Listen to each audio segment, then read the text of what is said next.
안녕하세요. 저는 40대 후반 여자입니다. 제 남편은 작은 회사를 운영하고 있어요.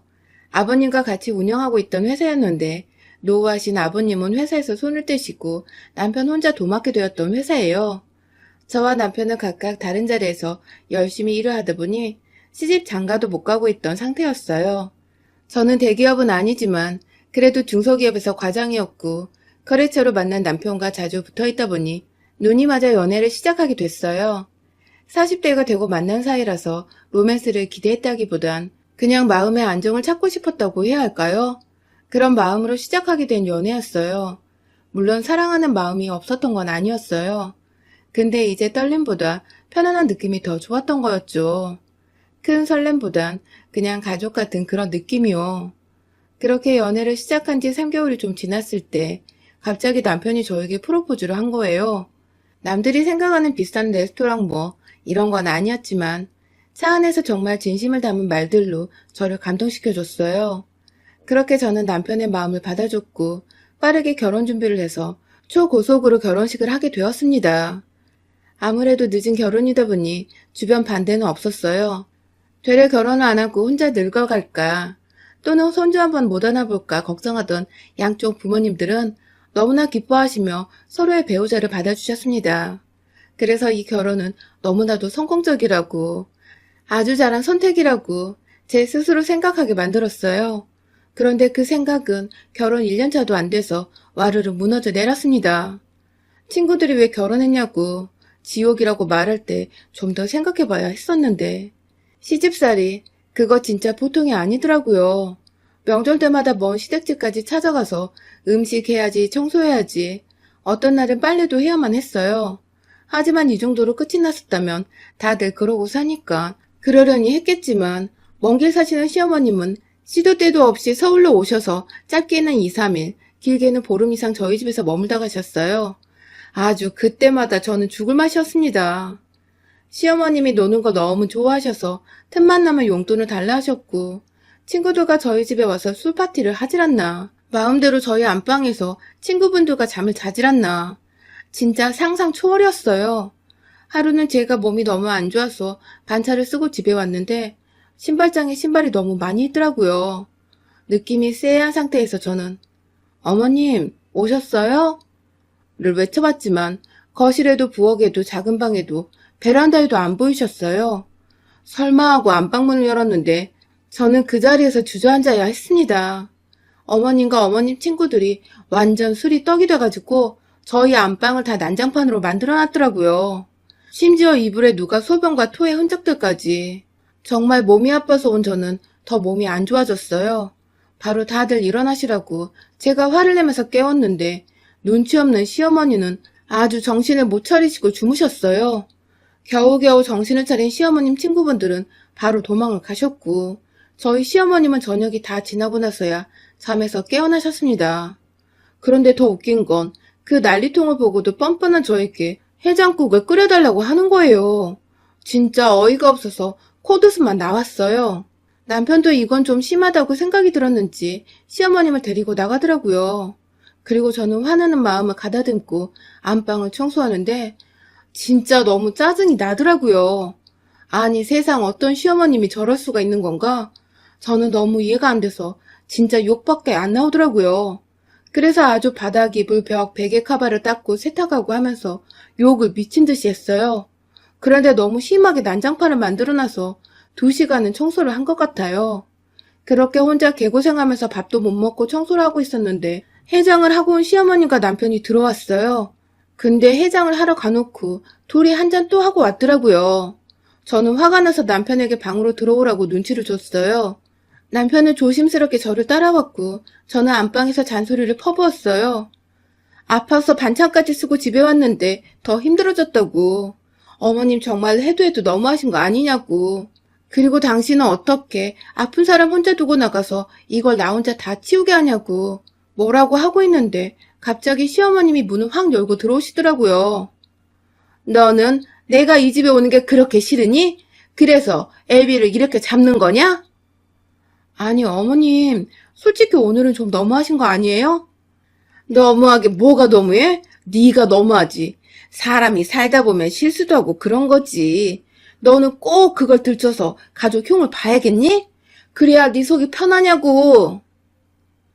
막무가내 무대포, 무상식, 무개념, 그냥 무자가 들어간 단어들은 모아보면 저희 시어머니 그 자체였어요. 아예 말이 안 통하더라고요. 그러면서 저에게 서운하다고 더 큰 소리를 치는 시어머님은 그대로 집을 나가버리셨어요. 그러자 남편은 저한테 엄마 앞에서 꼭 이렇게 해야 했어? 아우 씨, 진짜 엄마 집 나가니까 속 시원하냐? 하곤 같이 집을 나가버렸습니다. 어이가 없었어요. 지금 누가 큰 소리를 내야 하는데 왜 지네들이 저를 죄인으로 만드냐고요. 정말 어이가 없는데 둘이서 사람 하나 바보 만들기가 정말 쉽다고 저는 또 미안해지더라고요. 진짜 바보같이 저는 남편의 연락을 기다렸어요. 하지만 그날 남편은 들어오지 않았어요. 그리고 다음날 저녁이 돼서야 들어왔습니다. 그러더니 입을 완전히 닫아버렸어요. 제가 말 좀 하자고 따라다녀도 말 한마디를 안 하더라니까요.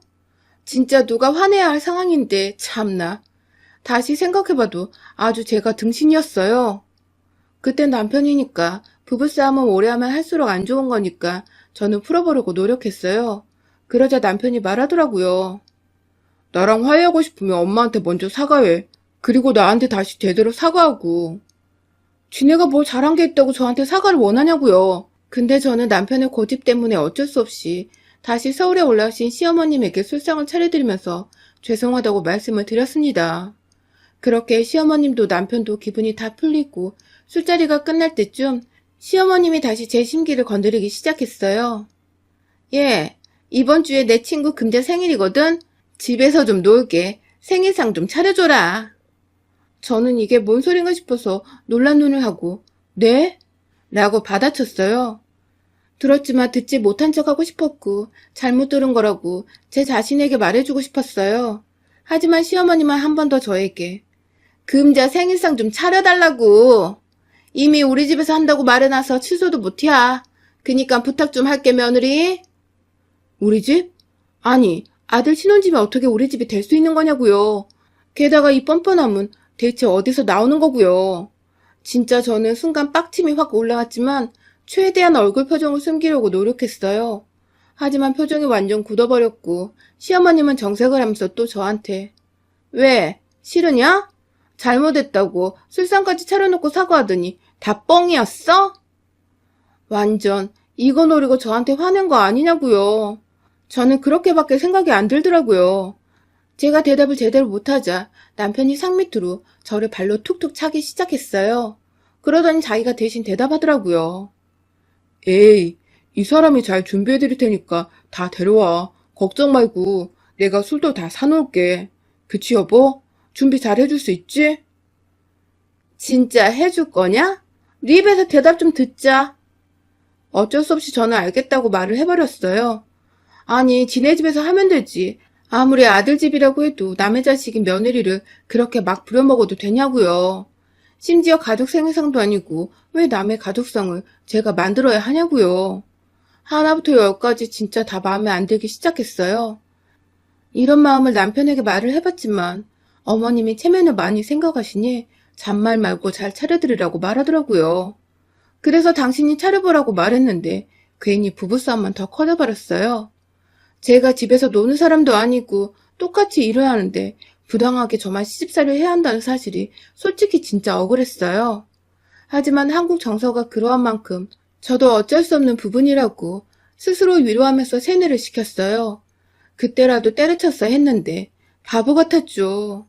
그렇게 어머님 친구분의 생신날 저는 회사에 월차까지 쓰고 음식을 만들려고 했는데 완전 제대로 회사 일이 터져버려서 급하게 시장에서 음식을 사서 차려놨어요. 이것도 진짜 노력한 거예요. 그리고 솔직히 제가 만든 것보단 전문가들이 만든 음식이 훨씬 맛있잖아요. 그리고 엄청 푸짐하고 다양하게 준비해놨었거든요. 그런데 시어머님과 친구분들이 아주 지랄을 하더라고요. 이럴 거면 내가 왜 집에서 먹자고 했겠니? 너는 생각도 눈치도 없는 거니? 어떻게 너는 시애미 친구들한테 이런 성의 없는 음식을 내올 수가 있어? 그러더니 상을 다 엎어버리셨어요. 아니 뭐가 문제냐고요. 제가 음식을 사왔다고 말한 것도 아니고 최대한 예의를 지키려고 노력했는데 왜 저러는지 저는 도저히 이해를 하지 못했어요. 아니, 제가 오늘 회사에 일이 있어서 시간이 좀 모자랐어요. 또 말대꾸. 그러더니 시어머님이 제 입을 때리시는 거예요. 어이가 없어서 순간 머리가 멍했는데 친구분들이 킥킥 웃더라고요. 그러더니 시어머님은 저에게 카드라도 내놓으라고 준비를 제대로 못했음 돈이라도 쓰라면서 제 지갑을 막 뺏어가셨어요. 제가 이건 좀 아니라고 말을 하니까 주먹으로 제 뺨을 때리더라고요. 저는 진짜 충격이었어요. 시간 쓰고 돈 쓰고 정신없이 준비했는데 결과물은 뺨이라니 정말 속상했습니다. 그런데 시어머님은 그냥 제 카드를 들고 가버리셨어요. 그리고 집에 덩그러니 남은 저는 시어머니 엎어버린 상을 지며 눈물을 뚝뚝 흘렸습니다. 이러려고 한 결혼이 아닌데 분명 난 행복하기 위해서 결혼을 선택한 건데 너무 불행하니까 모든 게 다 후회스럽더라고요. 그런데 이 일은 여기서 끝나지 않았습니다. 저는 집을 대충 정리하고 버려진 음식물들을 쓰레기 봉투에 넣어 버리러 나갔어요. 그런데 남편이 엘리베이터에서 내려 계단 쪽에서 누군가랑 통화를 하고 있더라고요. 엄마가 그랬다고? 아무리 그래도 그건 좀 심했다. 처음엔 시어머니하고 통화하는 줄 알았어요. 그런데 엄청 웃으면서 남편이 자기야? 라고 말을 하더라고요. 처음엔 내가 잘못 들었나 싶었는데 그게 아니었어요. 아니, 엄마는 아무리 저 사람을 내치고 싶어도 그렇지 그렇게까지 하냐고. 그래서 자기 엄마는 생일 재밌으셨대? 저는 그때 뭔가 머리가 띵해졌어요. 남편은 제가 보는 줄도 모르고 계속 통화를 하더라고요. 그래서 저는 바로 핸드폰을 켜서 녹음 버튼을 눌렀어요. 우리 엄만 남의 돈으로 노는 게 제일 재밌다면서 선영이 카드까지 가져갔대. 아주 신나서 나한테 전화했던데? 아, 그래? 때리기까지 했대? 아니, 그걸 보고 웃는 것도 참. 두 분 성격 참 고약하다니까? 저는 다리가 후들후들 떨려서 진짜 주저앉고 싶었는데 겨우겨우 입을 막으면서 다시 집으로 들어왔어요. 그리고 한 15분 정도 멍하니 앉아있는데 남편이 들어오더라고요. 나왔어. 엄마 친구분 상 잘 차려드렸어? 알면서 뭘 물어? 일 끝나고 지금 왔는데 내가 뭘 알아? 아니야, 잘 끝났어. 내 카드 들고 나가셨는데 그거 정지대 카드인데 잘 놀고 계시려나 모르겠네. 저는 집에 들어오자마자 어머님이 가져가신 카드를 다 정지시켜버렸어요. 제가 봤을 땐 이미 저희 관계는 끝난 거나 마찬가지였거든요. 남편은 바람을 피고 시어머님은 일부러 작정하고 저를 괴롭히고 이걸 제가 다 알면서 참을 이유가 없으니까 이제 제대로 내가 이 사람들을 괴롭혀주고 버려야겠다 싶었던 거였죠. 뭐? 엄마 그걸로 비싼 룸 잡고 술 드시고 계신다던데 너 제정신이야? 모른다더니 왜 알고 있어? 당신 나한테 거짓말한 거야? 완전 황당한 남편은 말을 버벅대면서 헛소리를 하더라고요. 아니 그게 아니라 엄마랑 들어오기 전에 잠깐 통화했지. 너가 카드 줬다고 술집 들어간다고. 저는 빵 터졌어요. 남편 표정이 아주 겁먹은 쥐새끼 같았거든요. 긴장 풀어. 당신이 가서 술값 내주면 되지 뭐. 지금이라도 가봐. 내가 돈이 어딨어. 이번 달에 카드값도 간당간당한데 자기가 가서 좀 내줘라. 엄마 얼마나 놀라시겠어. 내 엄마도 아니고 자기가 정지된 카드를 물어보지도 않고 가지고 가신 건데 뭐 친구분 생일이니까 그 딸내미가 와서 내주겠지. 뭐 우리가 걱정할 게 있어?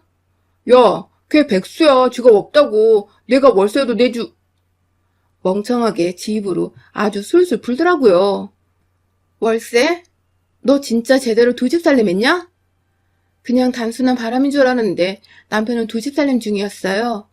저는 완전 충격을 받았어요. 그래서 바로 남편의 핸드폰을 뺏어서 최근 통화 목록에서 방금까지 통화한 이대리에게 전화를 했어요. 역시나 전화를 받은 사람은 여자였어요. 이름만 이대리로 저장되어 있고 상간녀가 맞았던 거예요. 자기, 집에 들어간다더니 안 들어갔어? 필요 없고 네가 올래 우리가 갈까? 참고로 내가 가면 니네 집에 나만 아는 살림살이 없을 거야. 그러자 얼마 안 돼서 상간녀는 저희 집에 도착했습니다. 남편은 그 와중에 그 여자 옆에 앉았고 그 여자는 뭐가 그렇게 당당한지 팔짱을 끼고 저를 빤히 쳐다보고 있더라고요. 저는 두 사람에게 어디서 어떻게 만났는지 물었어요. 여기서 정말 기가 찼어요. 그 둘을 이어준 사람이 바로 두 사람의 엄마들이었어요. 유부남인 걸 알면서 서로의 자식들을 이어준 거예요. 금사라는 어머님 친구분의 딸이었던 상간녀는 얼마 전에 이혼을 한 돌싱이었다고 하더라고요. 그러면서 남편이 원래 그렇게 만남을 가진 게 아니라 몇 번 어머니 모시러 갔다가 마주치게 됐고, 만난 지는 얼마 안 됐다고 너무 솔직해서 고마울 지경이었어요. 진짜 멍청해도 이렇게 멍청할 수가 있나. 그런데 그 여자는 너무 당당하게 저한테 뭐가 문제가 있냐면서 사랑하는 게 죄는 아니잖아? 라는 거예요. 그래서 제가 당신 바람피다 걸려서 이혼당했죠? 어떻게 알았어요? 화들짝 놀라면서 말하는데 진짜 이런 골빈놈들이랑 얘기하는 내가 다 한심하게 느껴지는 거 있죠? 그런데 이 여자 단단히 미쳤더라고요. 우리 엄마 생일 파티 해준다고 했다면서 왜 안 되는 카드를 줘요? 얼른 가서 돈 내줘요. 너 진짜 대가리가 비었니? 어머, 진짜 말하는 것 봐, 자기야. 어떻게 이런 여자랑 살았어? 아니, 왜 자기가 한 말은 안 지키냐고. 남편은 그래도 인간의 양심은 남았는지 그 여자 보고 가만히 있으라고 계속 말을 하더라고요. 근데 걔는 뇌가 없는 건지. 왜? 왜 내가 가만히 있어? 그렇게 답도 안 나오는 대화를 이어가다 제 핸드폰에 문자가 왔어요. 드디어 승인 거절났네? 분실카드로 승인 거절. 니들이 알아서 니들 엄마 챙기고 내 집에서 나가세요. 제가 그냥 머리채를 잡고선 신발로 발을 차서 내보내버렸어요. 우는 그 여자가 끌려나가자 남편도 뒤따라 나왔고 저는 현관에 있던 남편 신발도 발로 차서 밖으로 내던졌어요. 여보, 나는 왜 나도 쫓겨나? 미친 새끼, 아직도 정신 못 차렸네? 저는 거시기를 차주고 내보내버렸습니다. 그렇게 내보내고 핸드폰을 확인해보니까 전화가 시어머니한테 10통도 넘게 왔더라고요. 그래서 전화를 해줬어요. 받자마자 카드는 왜 안 되냐고 소리치는 시어머님께. 그러게 왜 카드를 마음대로 가지고 나가셨어요? 그렇게 뺏어간다고 그게 어머님 돈이 되겠어요? 뺏으려면 제대로 뺏어야죠. 이제 제가 뺏긴 만큼 다시 받아올게요. 라는 말을 남기고 전화를 끊어버렸어요. 그리고 저는 회사 일로 알고 지내던 변호사님께 바로 전화해서 이혼소송을 부탁드렸어요. 그리고 집 현관 비밀번호를 바꾼 후에 잠을 자고 있는데 집에 시어머님이 찾아왔더라고요. 문이 아주 부서져라 발로 차는데 저는 안 열어줬어요. 야, 이 삐리리야. 네가 감히 날 엿먹여? 그러고도 네가 며느리야? 다 듣고 있잖아. 문 열어. 저는 인도폰으로 말해줬어요. 오늘부터 나 당신 며느리 아니에요. 그러니까 꺼지세요. 신고하기 전에. 그러자 더 날뛰는 시어머님. 아파트 사람들이 아주 단체로 시끄럽다고 난리를 쳤고 저는 바로 경찰에 신고했어요. 저는 경찰분들에게 시어머니에게 맞아서 멍든 곳을 보여주면서 가정폭력 피해 사실을 알렸고 결국 시어머님은 술이 취한 상태로 경찰서에 잡혀가셨습니다. 그 후 저는 가정폭력으로 시어머님을 신고했어요. 전에 친구들한테 보내준다고 찍어놨던 거랑 병원에서 치료받은 적이 있었는데 그러한 것들을 다 제출했어요. 그리고 남편 상간녀에게도 고소장을 보냈습니다. 그러자 금자 아줌마가 와서 남편이 알면 큰일 난다며 취하를 부탁하더라고요. 그래서 저는 그 집에 아예 찾아가서 그 상간녀 아버지랑 만나서 다 알려줬어요. 그러자 아주 제대로 혼내주겠다고 하더라고요. 자기는 이미 포기했다고 그러면서 그 금자 아줌마도 같이 집에서 쫓겨났어요. 상간녀랑 그 상간녀 엄마가 제 머리채를 잡으려고 시도하다 문을 열고 나오는 아버지한테 걸려서 진짜 제대로 욕을 먹고 저는 유유히 빠져나와 집으로 돌아갔습니다. 그리고 저희 회사와 거래처였던 남편 회사는 이쪽 업계에서 저와 이혼했다는 사실이 퍼졌고 그 이후도 소문이나 몇몇 거래처와 거래가 끊겼고 저희 회사랑도 결국 계약을 종료하게 됐어요. 솔직히 제 일이라기보단 남편의 일 처리를 제가 항상 도와줬었는데 이제 그걸 해줄 사람도 없을 뿐더러 회사 돈을 몰래 상간녀랑 쓰고 있다가 아주 난리가 나서 회사가 뒤집어졌었거든요. 그래서 자금이 부족해 일 처리를 못해서 남편은 거래처에서 소송을 당했고 결국 회사까지 넘어가 버렸어요. 이게 소송 중에 있었던 일이었는데 뭔가 잘못됐음을 깨달은 남편은 저에게 무릎을 꿇으면서 용서해달라고 빌었지만 저는 받아주지 않았어요. 이미 미운 정도 다 사라진 상태였거든요. 애초부터 기대가 없던 사랑이어서였는지 정리는 아주 깔끔하게 됐습니다. 그래서 저는 차분히 재판을 진행할 수 있었고 결국 세 사람에게 위자료를 받아낼 수 있었습니다. 아주 속이 시원하더라고요. 한번 저를 찾아와서 깽판을 치려고 했던 시어머님은 그동안 제가 봐줬던 것도 모르고 저한테 폭력을 쓰려고 하다가 된통 당하고 돌아갔어요. 제가 CCTV 없는 저희 회사 건물 안에서 아주 뺨을 제대로 날려줬거든요. 그리고 말해줬죠. 똥이 무서워서 내가 그동안 참은 줄 알아요? 더러워서 참아준 거지. 더 험한 꼴 당하기 싫으면 찾아오지 마세요. 안 그럼 무슨 짓을 해서라도 당신이랑 당신 아들 인생 망가뜨릴 테니까. 그 후로 멍청한 그 사람들은 제 앞에 나타나지 않았어요. 원래 화를 안 내던 사람이 화를 한 번 내면 정말 무섭잖아요. 제가 그러니까 제대로 겁을 먹었나 봐요. 진짜 한 번 더 눈에 띄면 저는 제 모든 걸 걸어서 그 인간들한테 더한 지옥을 보여줄 거예요. 여러분의 생각은 댓글로 남겨주세요. 오늘도 시청해주셔서 정말 감사합니다.